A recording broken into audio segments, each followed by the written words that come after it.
அங்கே வர சொல்லி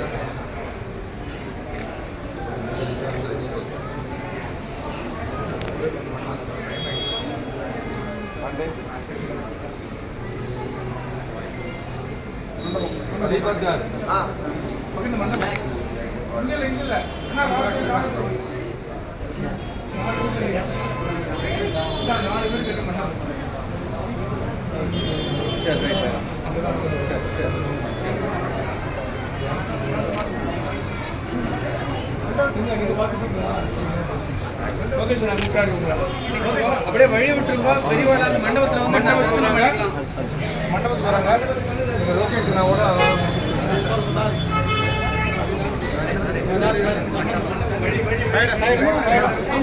அப்படியே வழி விட்டுருங்கம்மா. அப்படியே வழி விட்டுருங்க. மண்டபத்துக்கு வந்து தரிசனம் பண்ணலாம். அங்கே பிரசாதம் வாங்கிக்கலாம்.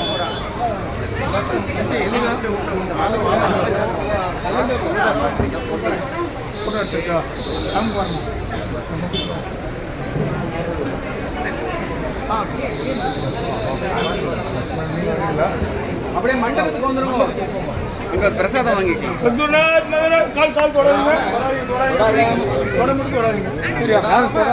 அப்படியே வழி விட்டுருங்க. அப்படியே வழி விட்டுருங்கம்மா.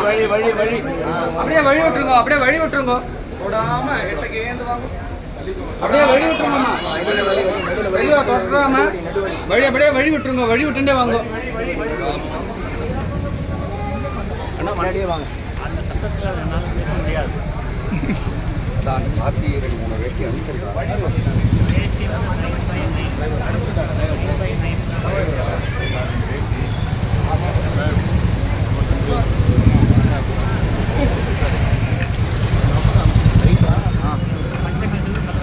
ஃபோன் மட்டும் கொஞ்சம்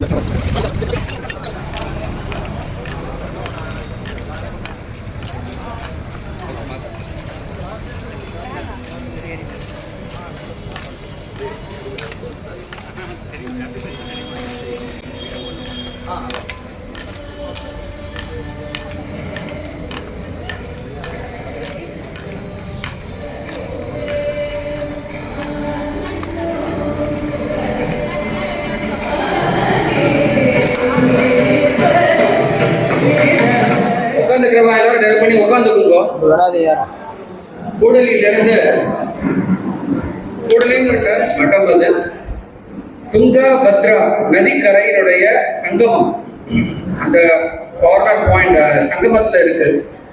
ரொம்ப அழகான க்ஷேத்திரம். அவசியமா எல்லாரும் போய் தரிசனம் பண்ணி அங்க இருக்கக்கூடிய 5000 வருஷங்கள் பழமையான நரசிம்ம சுவாமி கோவில், இந்த சுவாமியை தரிசனம் பண்ணணும். பக்கத்துலயே அங்கேயே ஒரு 20 அடி தள்ளி ராமேஸ்வரர் சன்னதி இருக்கு, காலபைரவர் சன்னதி இருக்கு, கோஷாலை இருக்கு, பாடசாலை இருக்கு. அந்த துங்கபத்ரா நதி கரையில இங்கதான் வந்து துங்கபத்ரா நதி தீரத்துல அந்த சங்கம கஷேத்திரத்துல தான் நான் இருந்து அருள் பாலிக்கிறேன் அப்படின்னு சொல்லிட்டு அந்த ஸ்லோகம் அந்த உங்க கையில இருக்கக்கூடிய பேப்பர்ல இருக்கு. சாரதாம்பாள் சரசவாணியாக இருந்து மண்டனமீஸ்வரருடைய மனைவியாக சரசவாணியாக இருந்து அதுக்கப்புறமா இந்த அம்மா தான் சரஸ்வதி தேவிங்கிறத பகவத்பாதாள் உணர்ந்து அதுக்கப்புறமா அவருடைய நடந்து வந்து அவ கால் பட்ட இடம் அந்த சிருங்கேரி கூடலி பகுதியில தான். அங்கதான் நின்னுண்டு அருள் பாலிக்கிறாள். அங்க வந்து அம்பாள் வந்து நின்னுன்ற மேனிக்கு அருள் பாலிக்கக்கூடிய சன்னதியும் அங்க இருக்கு. வித்யாசங்கர சுவாமி சன்னதியும் அங்கதான் இருக்கு. அதனால அவசியமா நம்ம எல்லாருமே அந்த க்ஷேத்திரத்துக்கு போகணும். பெங்களூர்ல இருந்து டைரக்ட் ட்ரெயின் இருக்கு அந்த கூடலி பகுதிக்கு. சுவாமிகள் 72வது பீட்டாதிபதி ஸ்ரீ ஸ்ரீ அபினவ சங்கர பாரதி சுவாமிகள். அந்த திரிவேதி இதுக்கு முன்னாடி குருகுலம் கல்வி நம்ம பாரத நாட்டில் வந்து கல்வி முறையில் பெரிய மாற்றம் வரணும் அப்படிங்கிறதுக்காக சென்ட்ரல் கவர்மெண்ட்டோட நிறைய வேலை பார்த்து நேஷனல் எஜுகேஷன் பாலிசிக்காக நிறைய வேலையெல்லாம் பார்த்துருக்கார். அதனால் இப்போவும் வந்து அவருக்கு வந்து இந்த குருகுலம் அப்படிங்கிறத வந்து திருப்பி கொண்டு வந்து கல்வி முறையில் பெரிய மாற்றம் கொண்டு வரணும். குருகுலம்னா வேத குருகுலமே கிடையாது, சிஏ குருகுலம், மேத்தமேட்டிக்ஸ் குருகுலம், என்ன மாட்டம் இருந்தாலும் சரி குருகுல முறையில் பாடம் இருக்கணும் அப்படிங்கிறதுக்காக ரொம்ப பிரயத்தனப்பட்டு இருக்கார். நிறைய வேத சம்ரட்சணத்துக்காக நிறைய காரியங்கள்லாம் நடந்துட்டு இருக்காங்க. சுவாமிகளுடைய பாஷணம் இங்கே பாலாஜி நகரில் 7வது தெரு அங்கே கேம்ப் நடந்துட்டு இருக்கு. சுவாமிகள் அங்கே தான் இருக்கார். கார்த்தால 9 மணிக்கு வரைக்கும் பூஜை நடக்கும். 7:30 மணிலேருந்து 7 மணி 7:15 ஆரம்பிச்சு 9 மணி வரைக்கும் பூஜை இருக்கும். அதுக்கப்புறமா பிரசாதம் வாங்கிக்கலாம். தினசரி நடக்கிறது. 12ஆம் தேதி வரைக்கும் சுவாமிகள் அங்கே இருக்கார். ஆமாம், 12ஆம் தேதி வரைக்கும் இருக்கார். அவசியமா எல்லாருமே பாலாஜி நகர் 7வது தெரு ஏன்னா நான் வெளியிலேருந்து 7வது தெரு தேடி ஏதோ ஒரு 7வது தெருவுக்கு போயிட்டேன். அதில் 7வது தெரு பாலாஜி நகர் அவசியமாக எல்லாருமே வந்து கலந்துக்கணும் அப்படிங்கிறது பிரார்த்தனை. ராதாகிருஷ்ணா சிவகுமார் மங்கநல்லூரில் நம்ம ஊருக்கு ஒரு ஆச்சாரிய சுவாமி வந்திருக்கார். இவரை பற்றி நம்ம இந்த வெப்சைட்டில் பார்த்தா எல்லாமே தெரிஞ்சிருக்கும். அந்த மாதிரி ஒரு பிரசித்தி பெற்ற ஒரு ஆச்சாரிய சுவாமி அவர் வந்திருக்கார். தினமும் காலையில் அபிஷேக பூஜை இருக்கு, சந்திரவம்ச அபிஷேக பூஜை இருக்கு, எல்லாரும் கலந்துக்கலாம். அது மட்டும் இல்லாம சாயங்காலத்துல வந்து சில கச்சேரிகளை ஏற்பாடு பண்ணியிருக்கா. நம்ம Balaji mini hall Rana gas பக்கத்துல இருக்கு. பாலாஜி மினி ஹால் அதே ரோட்ல 7வது தெருல சுவாமிஜியோட கேம்ப் இருக்கு. ஒரு நிமிஷம். அட்ரஸ் கேம்ப் லொக்கேஷன் வந்து சொல்லியிருப்பா. பாலாஜி நகர் 7வது தெருவில் பாலாஜி மினி ஹால்லேருந்து ஒரு 50 மீட்டர் டிஸ்டன்ஸில் சுவாமிஜி கார்த்தால 7:30 மணிக்கு விஸ்வரூப தரிசனம் இருக்கு. அதை தொடர்ந்து 8:30 மணி 9 மணி வரைக்கும் பிராத்தகால பூஜை, சந்திரமௌலீஸ்வர பூஜை முடிஞ்சு சுவாமி வந்து எல்லாருக்கும் தீர்த்தம் கொடுப்பா. அதுக்கப்புறம் சுவாமிஜியோட தீர்த்த பிரசாதம் அண்ட் தரிசனம் டைம் இருக்கும். அதை தவிர சுவாமிஜியோட விசிட்ஸ், பர்சனல் மீட்டிங்ஸ் அங்கேயே இருக்கும். அதுக்கப்புறம் பார்த்தீங்கன்னா சாயங்காலம் திரும்பி சில கச்சேரிகள், நாத உபாசனைகள் அதெல்லாம் இருக்கு. சுவாமிஜி இந்த 10 நாள் நங்கநல்லூர்ல கேம்ப் போட்டதுக்கு உண்டான மெயின் காரணம் வந்து எல்லாரோடையும் டைம் ஸ்பெண்ட் பண்ணுவோம். ஏன்னா சுவாமிஜி வந்து 2-3 தடவை வந்திருக்கா. எல்லா டைம் பார்த்தீங்கன்னா டைட் ஷெட்யூலாக இருக்கும், இங்கே போய் அங்கே போய் அப்படின்ட்டு. ஸோ ஆஸ்திகாலோட டைம் ஸ்பெண்ட் பண்ணணும் அப்படிங்கிறதுனால இங்கே நங்கநல்லூர் பாலாஜி நகர் 7வது தெருவில் இருக்கு. எல்லாரும் வாங்கோ, கார்த்தால பூஜையை அட்டன் பண்ணுங்க. சந்தோஷம். பெரிய நமக்கு கிருஷ்ணம் வந்தே ஜெகத்குரும் அப்படின்னு சொல்றது போல பகவான் வேறில்லை, குருநாதர் வேறில்லை, பகவானே குருநாதர் அப்படிங்கிற வாக்கே நமக்கு சாட்சி. குருநாதர் எவ்வளோ மகத்துவம் வாய்ந்தவர். குரு இல்லைன்னா க்ஷணம் கூட நம்மளுக்கு மதிப்பு கிடையாது. ராமராகவே பிறந்தாலும் கிருஷ்ணராகவே பிறந்தாலும் குருவின் மூலமா வாழ்க்கையில உயர்ந்த ஸ்தானம் அடைஞ்சிருக்கா. அப்படிங்கிறதுனாலேயே குருநாத்தால் வந்து நம்முடைய இந்த நவக்கிரக மகா யாகத்துல நம்மளெல்லாம் ஆசீர்வாதம் பண்ணதே நமக்கு மகாபாகியம்.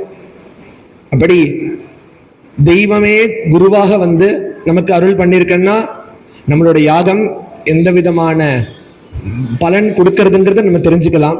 மேற்கொண்டு சுவாமிகளுடைய அனுகிரக பாஷணம் இருக்கு. எல்லாரும் குருநாத்தாளுடைய வாக்குப்படி கேட்டுக்கணும்னு பிரார்த்திச்சுக்கணும்.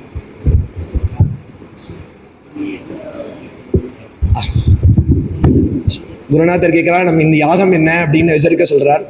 இந்த நவக்கிரக மகா யாகம் சொல்லி இந்த சாந்தி குசுமாக்கர சங்கிரகம்ங்கிற கிரந்தத்தை ஆதாரமா எடுத்துட்டு இந்த நவக்கிரக மகா யாகம் ஏற்பாடு பண்ணியிருக்கோம். நவக்கிரக ஹோமம் எல்லாருமே நம்ம ஆத்துல நிறைய தடவை செஞ்சிருக்கோம். எல்லா கோயிலையும் நவக்கிரக ஹோமம் நடந்திருக்கு. இந்த நவக்கிரக மகா யாகம் இந்த எதை உத்தேசிச்சு நம்ம நடத்தினோம் அப்படின்னா, இந்த 9 ஹோமகுண்டல் எடுத்துட்டோம். ஒவ்வொரு கிரகத்தையும் தனித்தனியா எடுத்துண்டு சூரிய பகவான் காஷ்யப கோத்திரத்துல பிறந்திருக்கிறதுனால காஷ்யப கோத்திரத்துல பிறந்தே வேத அத்தியாயனம் பண்ணவர் சூரிய பகவானை ஆராதிக்கிறதுக்காக அவருடைய ஆச்சாரியனாக, சந்திர பகவான் ஆத்திரேய கோத்திரம்னா ஆத்திரேய கோத்திரத்துல பிறந்தவர் சந்திர பகவானை ஆராதிக்கிறதாக, இப்படி 9 கோத்திரங்கள் 9 விதமான கோத்திரங்கள்ல பிறந்த வாத்தியார். இது ஒரு ஃபர்ஸ்ட் ரூல். இதை இப்படி எடுத்துட்டோம். 2வது 9 தேசம் சொல்றா.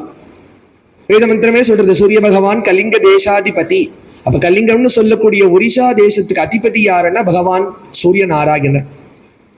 அப்படின்னா அப்போ சந்திர பகவான் யமுனா தேசாதிபதி, புத பகவான் மகத தேசாதிபதி, அங்காரக பகவான் அவந்திகா தேசாதிபதி, குரு பகவான் சிந்து தேசாதிபதி, சுக்கிர பகவான் காம்போஜ தேசாதிபதி, சனீஸ்வர பகவான் சௌராஷ்டிர தேசாதிபதி, ராகு பகவான் பர்பர தேசாதிபதி அதாவது பலோச்சிஸ்தான், கேத்து பகவான் அந்தர்வேதி தேசாதிபதி அதினி பிரயாகராஜ். அப்படிங்கிறதுனால இந்த பகவான் 9 ஊர்கள்ல தேசத்துக்கு அதிபதியா இருக்கார். இப்ப நம்ம சொல்றோம் இல்லையா, ட்ரம்ப் வந்தாருன்னா அவர் வந்து அமெரிக்காவுக்கு ராஜா, நம்ம மோடி பாரத தேசத்துக்கு ராஜா அப்படின்னு சொல்றது போல ஒவ்வொரு பிரதேசத்துக்கு வாழ ராஜா. அப்ப அந்த ராஜா எந்த ஊரை சேர்ந்தவரோ அந்த ஊர்ல இருந்து மிருத்திக்க மண், தன் சொந்த மண் மேல பிரியம் ஜாஸ்திங்கிறதுனால அந்த ஊர்லேருந்து மிருத்திகை எடுத்துட்டோம். அந்த ஊர்ல எது நதி பிரதான நதியோ அதை தான் கலச தீர்த்தமா எடுத்துட்டு இருக்கோம். அப்படியாக 1,00,000 ஜபம், இன்னும் நாளைக்கு கொஞ்சம் ஜபம் பாக்கி இருக்கு, நாளைக்கு காலம்பரம் அதுவும் பூர்த்தி ஆயிடும். இந்த மாதிரி 1,00,000 ஜபம் பண்ணி உடனே அந்த நவகிரகத்துக்கு பிரீத்தியான புஷ்பம், நவராகங்கள், நவ உலோகம், நவரத்னம், நவதானியம், நவவிதமான நைவேத்தியம், இப்படி என்னெல்லாம் உண்டோ அது அப்படியே சேர்த்து இந்த ஒரு மகா யாகமா ஏற்பாடு நடத்தியிருந்தோம். ரொம்ப சிரமமான காரியம் தான். ஏன்னா பலோச்சிஸ்தான், பாகிஸ்தான்லேருந்து, தஜிகிஸ்தான்லேருந்து மிருத்தி கொண்டு வரனா சிரமமான காரியமாக தான் இருந்தது. ஆனால் குருநாதர் இன்னைக்கு வரணுங்கிறது அன்னைக்கே தீர்மானம் ஆயிருக்கு போல இருக்கு. யாகம் பரிபூர்ணத்துவமா அதே மாதிரி நமக்கு நடந்தேருக்கு பகவான் கிருப்பையில், குருநாதரோட அனுகிரகத்தில். அதெல்லாம் குரு அன்னைக்கே நமக்கு கட்டாட்சிச்சுட்டார். அப்படிங்கிறதுனால இந்த யாகம் இவ்வளோ விமரிசையா நடந்தது. இன்னைக்கு விசேஷமா காலம்பர இந்த கோத்வாதசி, பவிஷ்ய புராணத்தில் கோத்வாதசி மகாத்மியம் சொல்றது போல கோத்வாதசியான கோபூஜை. இன்னைக்கு விஷ்ணு ஆராதிக்கிறதுக்கு ரொம்ப உகந்த நாளான புரட்டா சனிக்கிழமைங்கிறதுனால இன்னைக்கு மகாவிஷ்ணுக்கு லக்ஷார்ச்சனை நடந்தது மத்தியானம். அதே நாள் இன்னைக்கு சனி மகா பிரதோஷங்கிறதுனால விசேஷமா நம் சைவ திருமுறைகள்ல என்னென்ன பதிகங்கள் நவகிரக சாந்திக்காக நால்வர் பாடியிருக்காளோ அந்த பதிகங்கள் எல்லாம் சாயங்காலம் பாடி காமிச்சா. இதையெல்லாம் ஏத்துண்டு குருநாதர் நமக்கு இப்போ அனுகிரகம் பாஷணம் பண்றது சித்தமா இருக்கா. சதாசிவசமாரம்பாம் சங்கராச்சார்யமத்யமாம் அஸ்மதாச்சார்யபர்யந்தாம் வந்தே குருபரம்பராம்.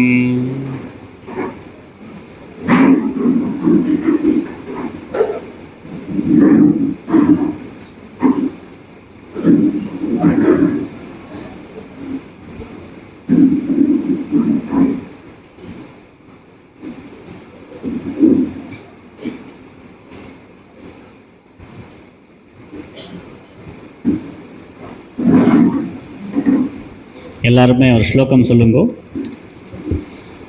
கிருஷ்ணாய வாசுதேவாய ஹரயே பரமாத்மனே பிரணதः க்லேஷநாசாய கோவிந்தாய நமோ நமः.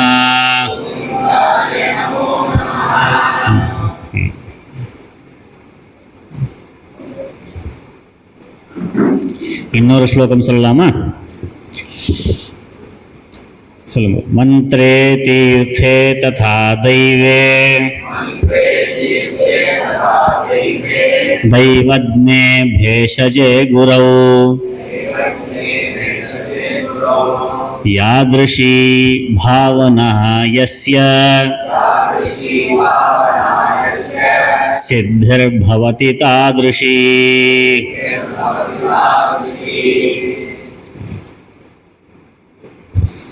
இந்த ஸ்லோகத்துடைய அர்த்தம் என்னன்னால் 6 விஷயங்கள் சொல்றார். என்ன?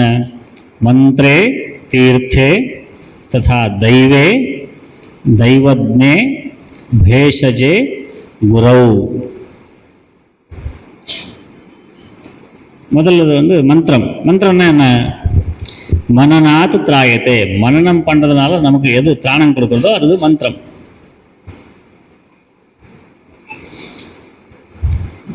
அது ஒரு அர்த்தம். சாதாரணமாக சொல்லணும்னா வேதத்தில் என்ன இருக்கோ அது மந்திரங்கள். உதாரணத்துக்கு ருக்வேதம் இருக்கு. ருக்வேதத்தில் 10,552 மந்திரங்கள் இருக்கு. 10,552. அதே மாதிரி தந்திர சாஸ்திரத்திலையும் பீஜாட்சரங்கள் இருக்கக்கூடிய மந்திரங்கள் இருக்கு. நாம மந்திரம், ஓம் நமோ நாராயணாய, ஓம் நம சிவாய, இதெல்லாம் நாம மந்திரங்கள். அப்புறம் ஷாபர மந்திரம், இந்த மாதிரி நிறைய விதமான மந்திரங்கள், பல விதமான மந்திரங்கள் இருக்குது.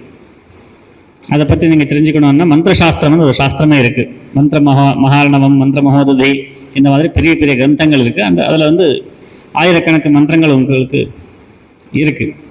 எந்த மந்திரம் எப்படி பயன்படுத்தினா என்ன பிரயோஜனம், என்ன பலம், அது எல்லாமே அதில் இருக்குது. இன்னொரு அர்த்தம் இருக்கு மந்திரம் சொன்னா. சீக்ரெட் கான்வர்சேஷன் இருக்குமே.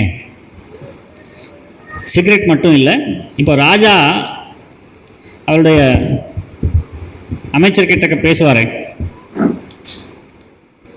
அது மந்திரம், மந்திரனான்னு சொல்லுவாங்க.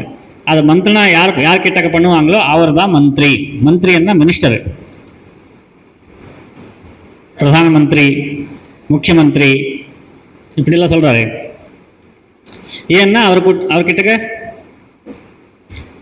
அங்கே என்ன கான்வர்சேஷன் நடக்குமோ அது வந்து வெளியே போகக்கூடாது, அந்த மாதிரி வார்த்தைகள் இருக்கும். அதுக்கும் மந்திரம்னு பேர். அதே மாதிரி இந்த உதாரணம் காயத்ரி மந்திரம் எடுத்துக்கோங்க. உபநயனம் பண்ணும்போது காதில் வந்து அப்பா சொல்லுவார், வெளியே சொல்லக்கூடாதுன்னு சொல்லுவாங்க. மந்திரம் வந்து வெளியே சொல்லக்கூடாது. அதனால ரெட் கலர் துணி போட்டு காதுக்குள்ள அப்பா சொல்றாரு. காயத்ரி மந்திரம் வெளியே சொல்லவே கூடாது. ஆனால் இப்போ இன்னைக்கு அதை ரெக்கார்டு பண்ணி ஸ்பீக்கர்ல எல்லாம் போடுறாங்க. ஒரு வார்த்தை இருக்கு, ஷட்கரணைஹி பித்யதே மந்திரஹ. ஷட்கரணைஹி, ஆறாவது காதுக்குள்ள போச்சுன்னா அது வந்து மந்திரமாக இருக்காது. ஷட்கரணைஹி, ஆறாவது காதுக்குள்ள போச்சுன்னா மந்திரம் இல்லை. பஞ்சதத்தத்தில் ஒரு கதை இருக்கு, எல்லாருக்குமே தெரிஞ்ச கதை தான்.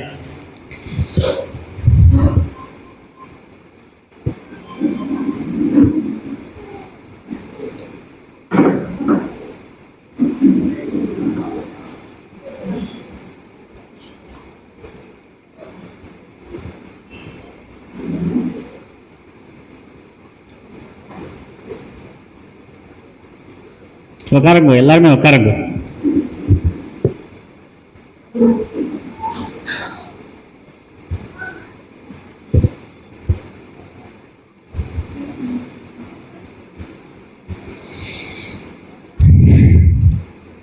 மந்திரே தீர்த்தே. ரெண்டாவது என்ன? தீர்த்தம். தீர்த்தம்னா நம்ம வாங்குற தீர்த்தம் இருக்கு, தீர்த்த கஷேத்திரம். மூணாவது வந்து தெய்வே, கடவுள். எந்த தெய்வத்தில் நாம் விசுவாசம் வைக்கிறோமோ அது அந்த தெய்வம். தெய்வத்மே, நீங்க உட்காருங்க.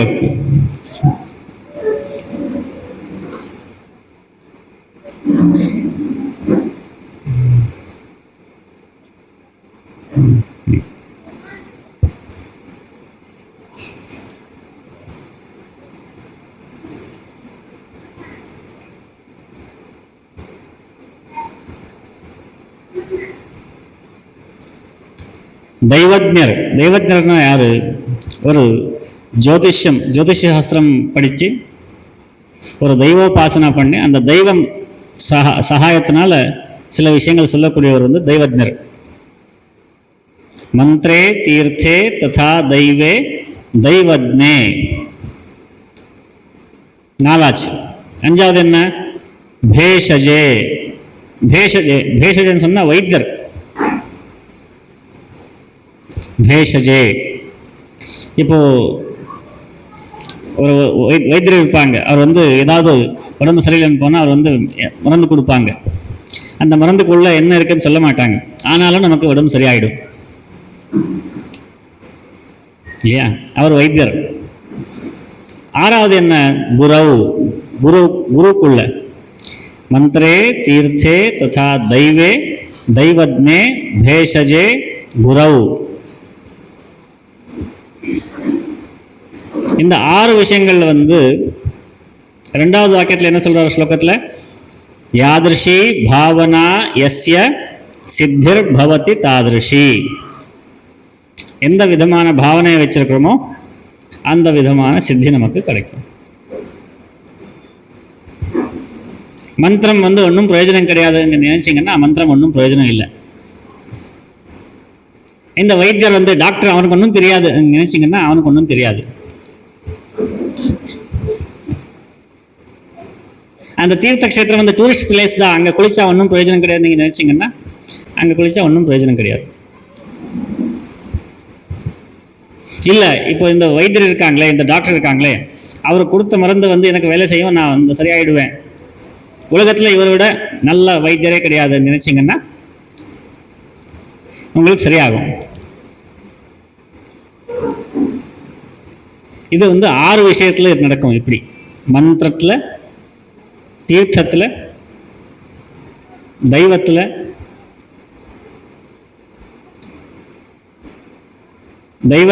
தெய்வஜர் என்ன சொல்றாரோ அந்த விஷயத்துல, வைத்தியர், அப்புறம் குரு.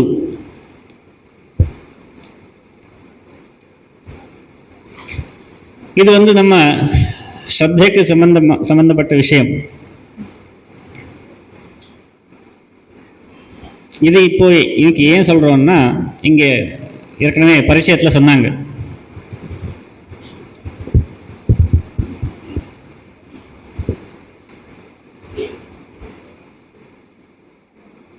நவக்கிரக யாகம்.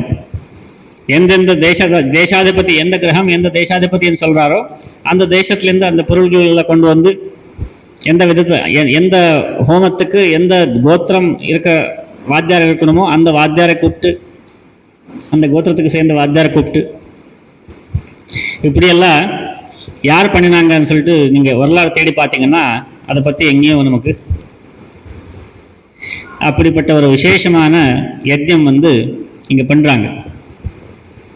அதை பண்ணுறதுனால என்ன ஆகும் கேட்டீங்கன்னா, என்ன ஆகும்னா நீங்கள் என்ன ஆகும்னு நினைப்பீங்களோ அது ஆகும்.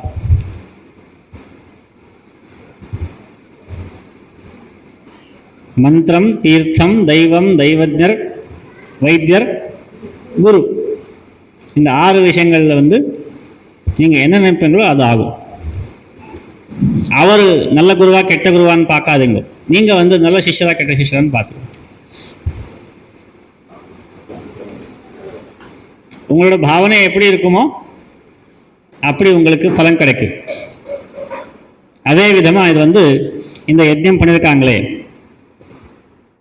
இதில் வந்து எந்த விஷயம் இருந்தாலும் அதுக்கு வந்து பலஸ்ருதி இருக்கும்.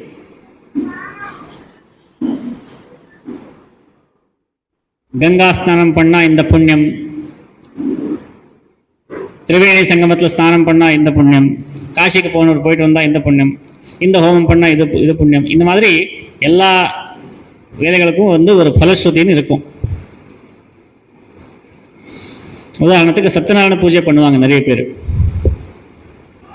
சத்யநாராயண பூஜை பண்ணும்போது கடைசியாக வந்து கதை சொல்லுவாங்களே, அந்த கதையில் என்ன சொல்லுவாங்க, சமஸ்த யஜ்ஞ பலம் இதனால் கிடைக்கும்னு சொல்லுவாங்க. பல விதமான இல்லைன்னா எல்லா விதமான யஜ்ஞங்கள் பண்ணால் என்ன புண்ணியம் கிடைக்குமோ அந்த புண்ணியம் வந்து இந்த சத்யநாராயண பூஜைனால உங்களுக்கு கிடைக்கும்னு சொல்றாரு. அப்படி இருக்கும்போது சத்யநாராயண பூஜை பண்ண வேண்டியது தானே. இங்கே வந்து ஏன் நவக்கிரக யாகம் பண்றாங்க? எல்லாருமே எல்லா வேலைகளும் விட்டு சத்யநாராயண பூஜை மட்டும்தான் பண்ணணுமே? ஏன் அங்க சொல்லியிருக்காங்க சத்யநாராயண பூஜை பண்ணா எல்லா சமஸ்த யஜ்ஞ பலங்கள் கிடைக்கிறதுன்னு சொல்லிட்டு. அதே மாதிரி ஒரு நாராயண உபனிஷத்துன்னு சின்ன உபனிஷத்து இருக்கு. இந்த ஸ்ரீ வைஷ்ணவர்கள் வந்து அவரோட கோயில்கள்ல சொல்லுவாங்க, பெருமாள் கோயில்ல, அதுலயும் கடைசியா வரும் சர்வவேத பாராயண புண்ணியம் லபத்தே சொல்லுவார். அந்த உபனிஷத்து சொன்னா சர்வவேத பாராயணம், எல்லா வேதங்களும் பாராயணம் பண்ண பலன் கிடைக்கும்னு சொல்லுவார். அது மட்டுமே எல்லாமே படிக்கலாமே, மித்த வேதங்கள்லாம் ஏன் படிக்கிறாங்க சும்மா 10 வருஷம் 12 வருஷம் கஷ்டப்பட்டு? ஆனால் அது யார் பண்றாரோ அவருக்கு அதுல வந்து இன்வால்மெண்ட் வரணுமே. ஒரு பையன் வந்து ஒரு கார்டனோட வேலை செய்கிறான். அப்பா சொல்கிறான் வந்து நீ கார்டனில் வந்து குடி கொண்டு வந்து செடி கொண்டு வந்து வை, இது வந்து கார்டன் ரெடி பண்ணு, அதில் வேலை செய்யன்னு சொல்கிறான். பையனுக்கு அதெல்லாம் மனசு இல்லை. அப்பாவுக்கு என்ன, பையனுக்கு கற்றுக் கொடுக்கணும்னு ஆசை. அப்போ என்ன பண்ணுவான், அப்பா நீ வந்து இது பண்ணிட்டேன்னா உனக்கு புது சைக்கிள் வாங்கித்தரேன்னு சொல்லுவான். புது சைக்கிள் வர போகிறதுன்னு சொல்லிட்டு அவன் பையன் அந்த வேலையெல்லாம் செய்வான். அந்த வேலையில் வந்து அவனுக்கு விருப்பம் வரணும், பிரியம் வரணுமே. அந்த பிரியம் வரணும்னா அதுக்கு ஏதாவது ஒரு மோட்டிவேஷன் வேணுமே. அந்த மோட்டிவேஷன் கொடுக்கறதுக்காக இந்த மாதிரி சாஸ்திரங்கள்ல வந்து பலஸ்ருதிகள்ல நிறைய விஷயங்கள் சொல்லியிருக்காங்க. அது வந்து லிட்டரலா எடுத்துக்க கூடாது. அது அவருக்கு தான் உண்மை. இப்போ சத்யநாராயண பூஜை யார் பண்றாங்க? கிரகஸ்தால் வந்து வீட்டில் பண்றாங்க. யாருக்கு வந்து பெரிய பெரிய யஜ்ஞங்கள் பண்ண முடியாதோ அவர் பண்றாங்க. அவருக்கு வந்து என்னம்மா இது சத்யநாராயண பூஜை பண்றியே, இது தேவையில்லாதது, இது பண்ண ஒன்றும் பிரயோஜனம் கிடையாது, யஜ்ஞங்கள் பண்ணணும் அப்படி சாஸ்திரம் சொல்லிச்சுன்னா அந்த அம்மாவுக்கு என்ன மனசு எப்படி இருக்கும்? அதனால சாஸ்திரம் அப்படி சொல்லாது. சாஸ்திரம் என்ன சொல்லுவோம்? இந்த சத்யநாராயண பூஜையிலேயே எல்லா யஜ்ஞங்களும் பலம் இருக்குமா?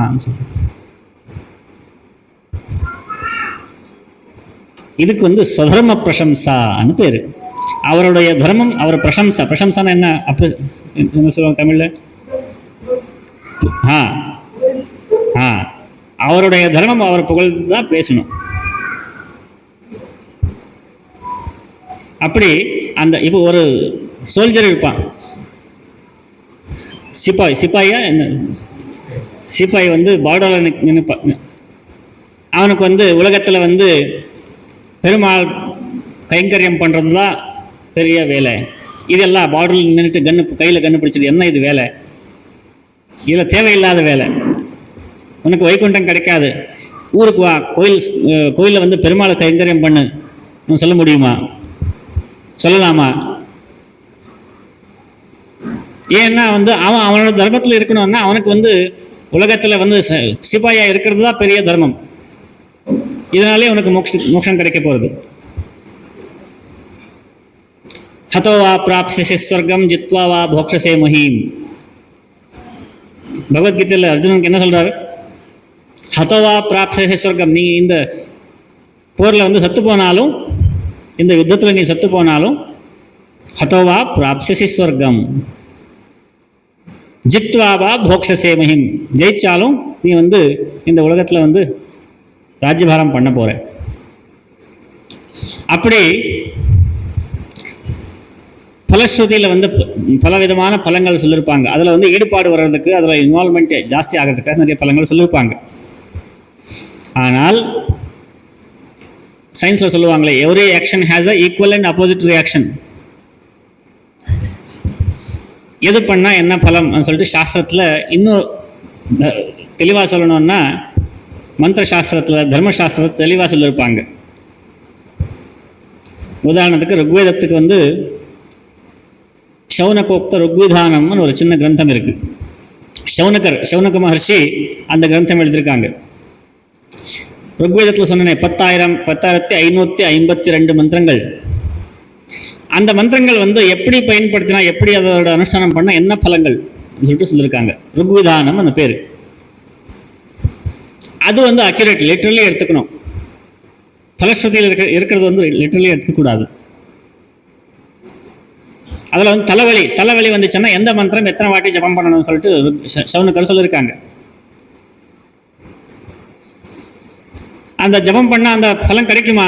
கண்டிப்பாக கிடைக்கும். எப்போ கிடைக்கும்? அந்த மந்திர சித்தி இருந்தால் கிடைக்கும். மந்திர சித்தி எப்போ இருக்கும்? பராண்ண கிரகணம் பண்ணக்கூடாது, பொய் சொல்லக்கூடாது, இந்த மாதிரி சில நியமங்கள் இருக்கு. அந்த நியமங்கள் யார் வச்சிருக்காங்களோ அவருக்கு அந்த மந்திரம் சித்தி இருக்கும். அவர் பண்ண அது கிடைக்கும். இப்படி மந்திரங்களுக்கு கன்னடத்தில் ஒரு இது இருக்கு, சேயிங் இருக்கு, மந்திரக்கு மாவின்காய் உதிரத்துதா. மந்திரம் சொன்னால் மாங்காய் கீழே விழுவான். கண்டிப்பா விடும். உனக்கு மந்திரம் சித்தி இருந்தால் அப்படி ஒரு ப்ராப்பரான சரியான விதி என்ன இருக்கோ அதை பற்றி ரிசர்ச் பண்ணி அதை புரிஞ்சுண்டு அதைப்படி ஏற்பாடு பண்ணி இன்னைக்கு இங்கே வந்து ஒரு நவக்கிரக யாகம்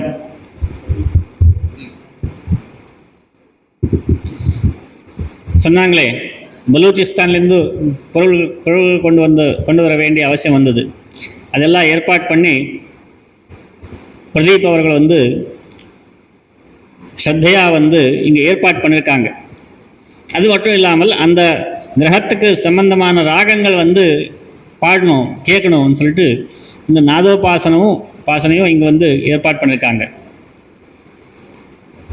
நான் வரும்போது அவர் பாட்டு பாடுறாங்க. நான் என்ன சொன்னேன், அவர் பாட்டு நடுவில் நான் போகக்கூடாதப்பா, இருங்குன்னு சொன்னாலும் இல்லை இல்லை முடிஞ்சது இங்கே வாங்கன்னு சொல்லிட்டு உள்ள அழைச்சின்னு வந்தாங்க. நான் வந்த உடனே அவர் பாட்டு முடிச்சிட்டாங்களா இல்லை முன்னாடியே அது வந்து ஷெட்யூலாக இருந்ததோ தெரியல. ரசாபாசம் நடுவில் பண்ணக்கூடாது.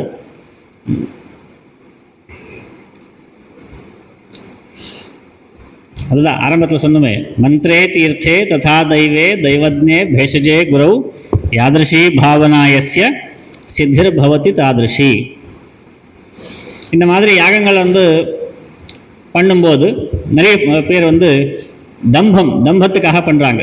நான் சாஸ்திர விதி எப்படி இருக்கோ அப்படி பண்ணணும், பண்ணால் அது சாஸ்திரத்தில் எப்படி விதிப்படி எப்படி பலம் சொல்லியிருக்காங்களோ அந்த பலம் நமக்கு கிடைக்கும். அந்த பலத்தினால என்ன ஆகும்னா நமக்கு தர்மம் அர்த்தம் வரும். அந்த அர்த்தம் மூலமாக தர்மம் பண்ணலாம். இப்போ நிறைய பேர் வந்து ராஜசூய யாகம் நீங்கள் கேள்விப்பட்டிருக்கீங்க. ராஜசூய யாகம் பண்ணால் என்ன கிடைக்கும்? பெரிய ராஜ்யம் கிடைக்கும், பெரிய ஸ்டேட் அவருக்கு கிடைக்கிறது. அதன் மூலமாக என்ன கிடைக்கும்? ரெவென்யூ வரும், ஸ்டேட் ரெவென்யூ. ஸோ அந்த யாகம் பண்ணுறதுனால, ராஜசூய யாகம் பண்ணுறதுனால என்ன கிடைக்க போகிறது? பெரிய வெல்த் அவர் கையில் வரப்போகிறது. அதை வச்சு என்ன பண்ண போகிறாங்க? தர்மம் பண்ணணும்.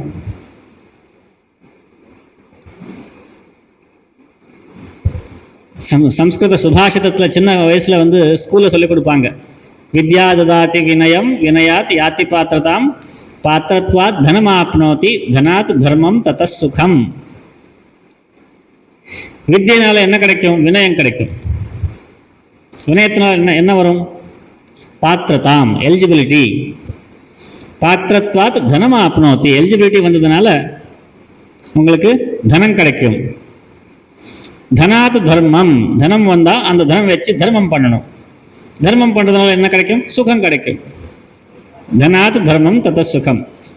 இப்படி வந்து இந்த மாதிரி யஜ்ஞங்கள் பண்ணுறதுனால என்ன கிடைக்கும்னா அர்த்தம் கிடைக்கும். அர்த்தம் கிடைக்குமா? யார் கொடுப்பாங்க பணம்? நீங்கள் கேட்கலாம். அந்த தெய்வானுகிரகம் ஆச்சுன்னா கிடைக்கும், நிறைய விஷயங்கள் கிடைக்கும். தனம்னா பணம் மட்டும் கிடையாது, கிடைக்க வேண்டியது எல்லாமே கிடைக்கும். அது கிடைச்சதுக்கு அப்புறம் என்ன பண்ணணும்? அதை வச்சு தர்மம் பண்ணணும். தர்மம் பண்ணால் அப்போது சித்த சுத்தி, சுகம், நிம்மதி.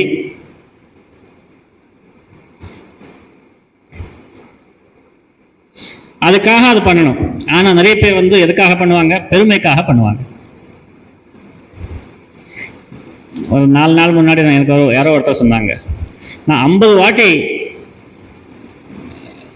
மதுரா, துவாரகா எல்லாம் போயிட்டு வந்திருக்கேன் சொன்னாங்க. இப்போ நான் அந்த இன்ஃபர்மேஷன் வச்சு என்ன பண்ணுறது? நான் என்ன பண்ணணும் அதை வச்சு?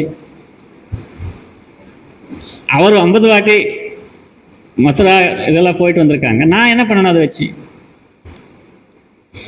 அவருடைய சுபாவத்திலேயே இவர் பெரிய பக்தர் மாதிரி இருக்காங்களேன்னு சொல்லிட்டு நான் கேட்கணும், என்ன பண்ணுறீங்கன்னு சொல்லிட்டு, இல்லையா?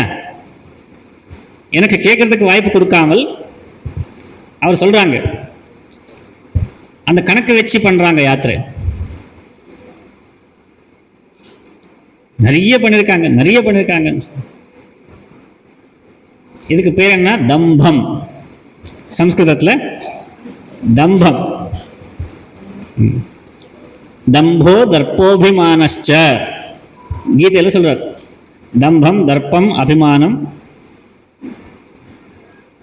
அந்த தம்பம் வந்துச்சுன்னா அது தாமசிக யஜ்ஞம். கிருஷ்ணர் வந்து பகவத்கீதையில் சொல்றார், எது சாத்விக யஜ்ஞம், எது ராஜசிக யஜ்ஞம், எது தாமசிக யஜ்ஞம். அதெல்லாம் சொல்லும்போது மந்திரஹீனம் அதக்ஷிணம் சொல்றார்.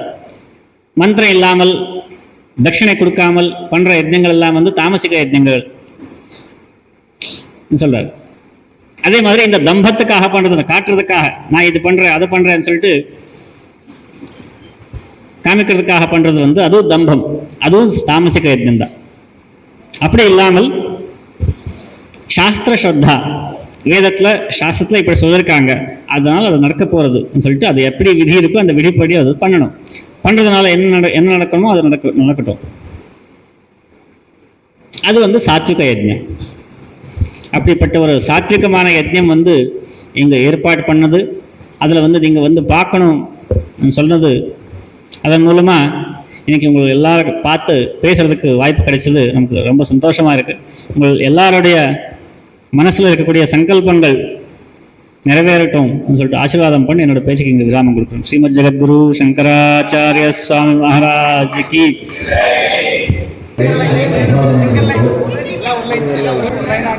இந்த யஜ்ய மகோத்சவத்தை ஆரம்பிச்சது குருமாஞ்ச லகுமாஞ்ச குருமாஞ்ச லகுமிச்ச அப்படின்னு பாகவதம் சொல்றது போல பரபாலுவான பகவான் தான் குருமூர்த்தி துவாமி காமாட்சி அப்படின்னு மூக்கரே சொல்றார். भगवान के प्रधान गुरु सद्गुरु प्रसादेन सर्वाभीष्ट फल सिद्धिरस्तु. दीक्षित परंपरा